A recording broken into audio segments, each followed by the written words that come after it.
Nel corso della riunione congiunta che si è tenuta ieri pomeriggio dei comitati provinciali per l'ordine e la sicurezza pubblica di Venezia e di Rovigo, presieduti rispettivamente dal prefetto di Venezia Darco Pellos e dal prefetto di Rovigo Franca Tancredi, sono state assunte importanti determinazioni per affrontare le criticità legate alla viabilità e alla sicurezza lungo la strada statale 309 Romea.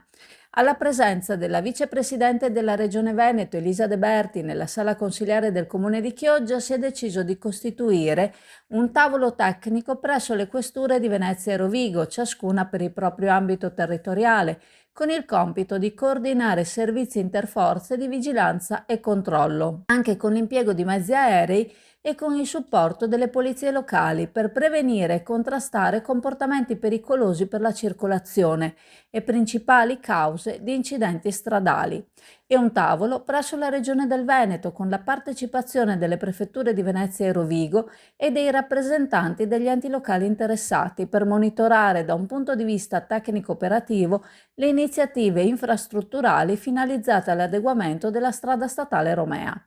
All'incontro hanno partecipato anche rappresentanti della provincia di Rovigo, dei comuni di Venezia, Rovigo, Chioggia, Campagna Luppia, Campolongo Maggiore, Cona, Dolo, Mira, Ariano nel Polesine, Taglio di Po, Portoviero Rosolina e ANAS. Il programma, che è scaturito dall'analisi della situazione, si muove in tre ambiti: la sicurezza stradale, mettendo in campo azioni preventive e repressive, il coordinamento delle attività di cantiere per minimizzare l'impatto dei lavori sulla circolazione e monitoraggio della progettazione e dello stato di avanzamento dei lavori, con possibilità di intervenire nel caso in cui si verifichino ritardi o specifiche criticità.